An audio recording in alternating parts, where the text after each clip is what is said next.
রাজনৈতিক দিক থেকে অধ্যাপক ইউনূসের অন্তর্বর্তী সরকারের সামনে এখন দুই সংকট। একটি হলো 13ই নভেম্বর ঢাকা লকডাউন সহ কার্যক্রম নিষিদ্ধ থাকা আওয়ামী লীগের 4 দিনের কর্মসূচি। দ্বিতীয়টি হলো সরকারের 3 মিত্র দলের মধ্যে জুলাই সনদ বাস্তবায়ন ও গণভোট নিয়ে মতবিরোধ। সরকারের পক্ষ থেকে বেঁধে দেওয়া 7 দিন শেষ হতে চলল, কিন্তু জামাতের পক্ষ থেকে দেয়া আলোচনা প্রস্তাব ফিরিয়ে দিয়েছে বিএনপি। তাতে পরিষ্কার হয়ে গেছে, সরকার উদ্যোগ না নিলে রাজনৈতিক দলগুলোর পক্ষে নিজেদের মধ্যে আলোচনা করে সিদ্ধান্তে আসা আর হচ্ছে না। সরকার একাধিক সূত্র বলছে, যদিও বলেছে সরকার তার মতো করে জুলাই সনদ আর গণভোট নিয়ে সিদ্ধান্ত নেবে, কিন্তু শেষ পর্যন্ত আবার অধ্যাপক ইউনূস যমুনায় আলোচনার ডাক দিতে পারেন রাজনৈতিক দলগুলোকে। তবে সেটি নিয়ে সরকার যতটা না চিন্তিত, তার চেয়ে বেশি চিন্তিত আওয়ামী লীগের কর্মসূচি নিয়ে। সরকার কোনোভাবেই আওয়ামী লীগের এই কর্মসূচি সফল হতে দিতে চায় না, কারণ সরকারি নীতি নির্ধারকরা মনে করছেন এই কর্মসূচি সফল হলে আওয়ামী লীগের নিষেধাজ্ঞা তুলে নেওয়ার জন্য আন্তর্জাতিক মহলের চাপ বাড়বে। আবার এই কর্মসূচিকে ঘিরে কোনো সহিংসতা হলে সেটিও সরকারের জন্য নেতিবাচক ফলাফল নিয়ে আসবে। তবে আওয়ামী লীগের কর্মসূচি ঠেকানোর জন্য আলোচনার ডাক দিয়ে এক ঢিলে দুই পাখি মারতে চায় সরকার। সেক্ষেত্রে জুলাই সনদ নিয়ে আলোচনাও করবে সরকার, আবার আওয়ামী লীগের বিরুদ্ধে রাজনৈতিক দলগুলোর ঐক্য আছে সেটিও দেখাবে। তবে আগের মতো অত সহজে সরকারের কৌশল খুব বেশি কাজ করবে বলে মনে করছেন না সরকারের নীতি নির্ধারকরা। জুলাই সনদের বাস্তবায়ন পদ্ধতি এবং গণভোটের সময় নিয়ে সমঝোতার জন্য রাজনৈতিক দলগুলোকে সরকার 7 দিন সময় বেঁধে দিয়েছিল 3রা নভেম্বর। তার মানে 10ই নভেম্বরের মধ্যে রাজনৈতিক দলগুলোকে নিজেদের মধ্যে আলোচনা করে একটি একক সিদ্ধান্ত নিয়ে সেটি সরকারকে জানাতে হবে। 8ই নভেম্বর পর্যন্ত সবশেষ তথ্য হলো, রাজনৈতিক দলগুলোর মধ্যে ঐক্যমত্য তো দূরের কথা, আলোচনায় তারা বসতে রাজি নয়। তার মানে এখনো পর্যন্ত সমঝোতার কোনো লক্ষণ দেখা যায়নি। বিএনপির একাধিক সূত্র বলছে, দলের স্থায়ী কমিটিতে বিষয়টি নিয়ে আলোচনা হয়েছে, কেবল সরকার উদ্যোগ নিলে আলোচনায় বসবে বিএনপি। সেটি 8ই নভেম্বর বিএনপির স্থায়ী কমিটির সদস্য সালাউদ্দিন আহমেদ বলেছেন। তবে বিএনপির বেশিরভাগ সিনিয়র নেতা সরকার এবং সরকারের উদ্দেশ্য নিয়ে সন্দেহের মধ্যে আছেন। স্থায়ী কমিটির বৈঠকে বিষয়টি নিয়ে খোলামেলা আলোচনাও হয়েছে এবং জুলাই সনদ নিয়ে বর্তমান পরিস্থিতি তৈরি করার জন্য সরকারের সমালোচনাও করেছেন নেতারা। বিএনপির ভাষ্যমতে, গত 17ই অক্টোবর যে জুলাই সনদে রাজনৈতিক দলগুলো স্বাক্ষর করেছিল সেটি তারা বাস্তবায়ন করতে অঙ্গীকারাবদ্ধ, কিন্তু 28শে অক্টোবর জুলাই জাতীয় সনদ বাস্তবায়নের উপায় নিয়ে অন্তর্বর্তী সরকারের কাছে জাতীয় ঐকমত্য কমিশন যে প্রস্তাব জমা দিয়েছে তাতে তাদের আপত্তি রয়েছে। দলটি বলেছে, ওই প্রস্তাবের তাফসিলে উল্লেখিত সনদে অনেক পরিবর্তন আনা হয়েছে। এছাড়া সনদ বাস্তবায়নে গণভোট কবে হবে তা নিয়েও বিএনপি ও জামাত ইসলামের মধ্যে মতভিন্নতা রয়েছে। বিএনপি সংসদ নির্বাচনের দিন গণভোট করার পক্ষে, অপরদিকে জামাত ইসলামে চায় আগে গণভোট করে জুলাই সনদকে আইনি ভিত্তি দেওয়ার পর তার আলোকে জাতীয় নির্বাচন অনুষ্ঠিত হবে।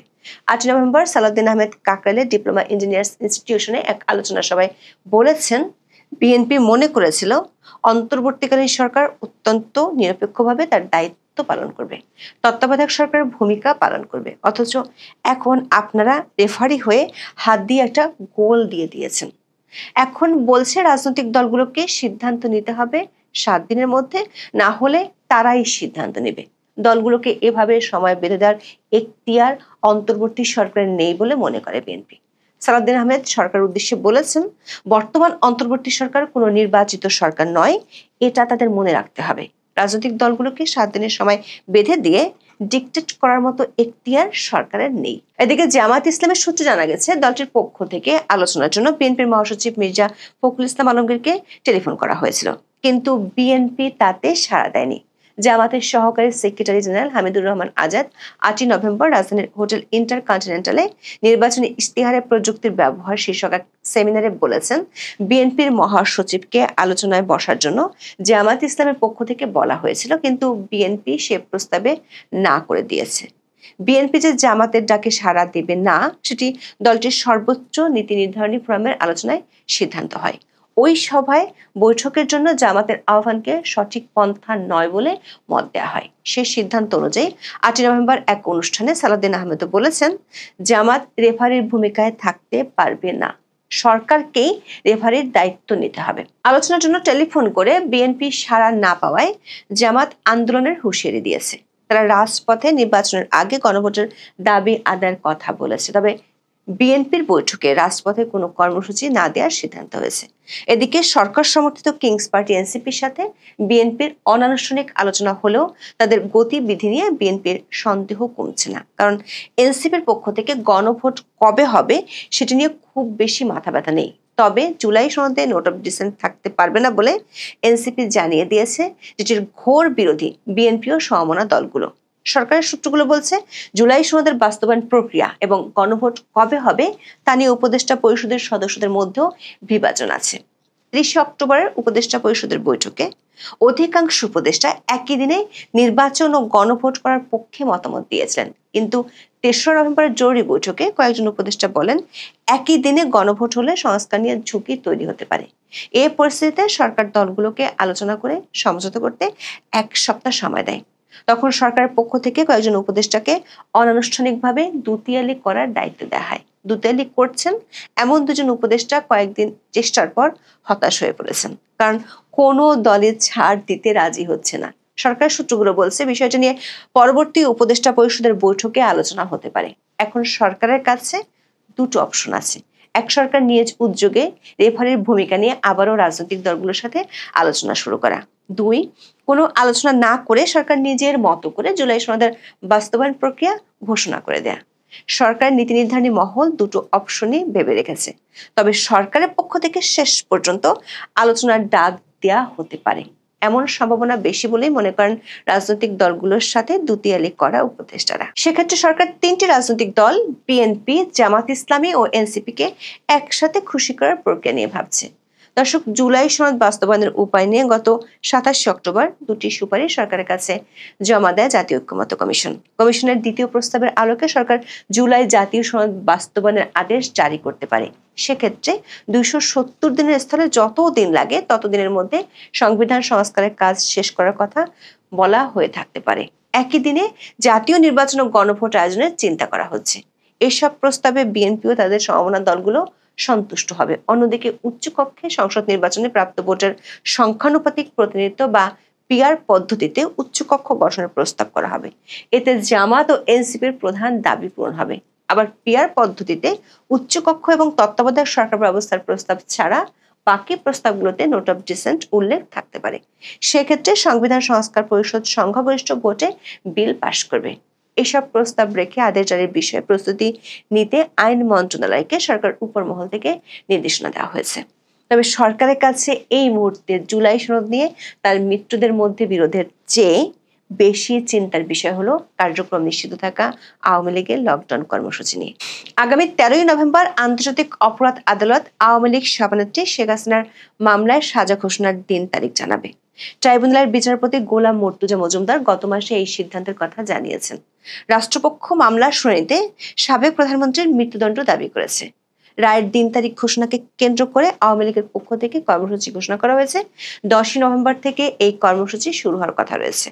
12 তারিখ পর্যন্ত 3 দিন দেশের জেলা উপজেলায় বিক্ষোভ সমাবেশ, মিটিং মিছিল করার সিদ্ধান্ত নিয়েছে দলটি। 13ই নভেম্বর ঢাকায় লকডাউন পালন করার আবেদন জানিয়েছে আওয়ামী লীগ। আওয়ামী লীগের এই কর্মসূচিকে কেন্দ্র করে আইন শৃঙ্খলা পরিস্থিতির অবনতি ঘটতে পারে বলে আশঙ্কা করছে গোয়েন্দা সূত্রগুলো। বিশেষ করে আওয়ামী লীগের প্রেসিডিয়াম সদস্য জাহাঙ্গীর কবির নানকের একটি ভিডিও বার্তা অনলাইনে ব্যাপকভাবে প্রচার হওয়ার পর সরকার বেশ তৎপর হয়ে উঠেছে। পুলিশের একাধিক সূত্র বলছে, আওয়ামী লীগের কার্যক্রম নিষিদ্ধ থাকা সত্ত্বেও সামাজিক যোগাযোগ মাধ্যম ও গোপনে ব্যাপক তৎপরতা চালাচ্ছে দলটির নেতাকর্মীরা। এই লক্ষ্যে সারা দেশ থেকে নেতাকর্মীদের ঢাকায় জড়ো হওয়ার নির্দেশনা দেওয়া হয়েছে, এমন তথ্য পেয়েছে গোয়েন্দারা। সে কারণে স্বরাষ্ট্র মন্ত্রণালয় ও পুলিশ সদর দপ্তর থেকে দেওয়া হয়েছে বিশেষ নির্দেশনা। পুলিশ সদর দপ্তর বলছে, এতদিন আওয়ামী লীগ ঝটিকা মিছিল করেছে। পুলিশ প্রায় 3000-এর বেশি নেতাকর্মীকে ঝটিকা মিছিল থেকে গ্রেপ্তার করেছে। এরপরও দেশের কোথাও না কোথাও তারা মিছিল করে যাচ্ছে। এমন পরিস্থিতিতে 10 তারিখ থেকে তারা যে কর্মসূচি ঘোষণা করেছে, বিশেষ করে 13 তারিখের লকডাউনকে ঘিরে পুলিশকে বিশেষভাবে সতর্ক থাকার নির্দেশ দেওয়া হয়েছে। পুলিশের একজন ঊর্ধ্বতন কর্মকর্তা মনে করেন, এই কর্মসূচিটি সফল হলে রাজনৈতিকভাবে সরকারের জন্য একটি বিরাট নেতিবাচক বার্তা দেবে। আওয়ামী লীগের নিষেধাজ্ঞা নিয়ে অনেক আন্তর্জাতিক পক্ষ থেকে যে দাবি আসছে সেটি বেশ প্রাসঙ্গিক হয়ে যাবে।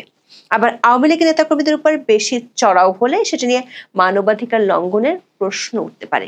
তবে আওয়ামী লীগের এই কর্মসূচি যাতে সফল না হয় সেজন্য 7ই নভেম্বর থেকে পুলিশ ধরপাকড় শুরু করেছে।